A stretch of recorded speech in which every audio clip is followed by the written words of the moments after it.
پاکستانی جو عزت مجھے پاکستانیوں نے دی ہے،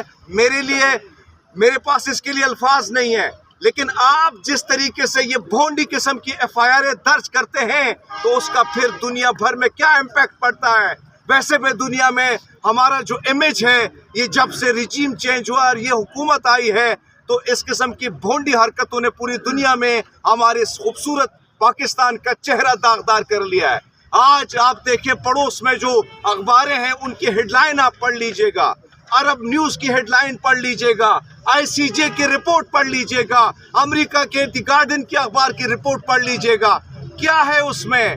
وہی بات جو اسد طور نے کی، یہ ملک ایک گلدستہ ہے، خدا را اس کو ایک گلدستے کی طرح رہنے دے۔ ہمارے جیسے لوگ بڑی دبی ہوئی کمیونٹی سے اوپر آتے ہیں، اپنی محنت کے بلبوتے پر اوپر آتے ہیں، صرف خواہش یہی ہوتی ہے، صرف یہی کوشش ہوتی ہے کہ اس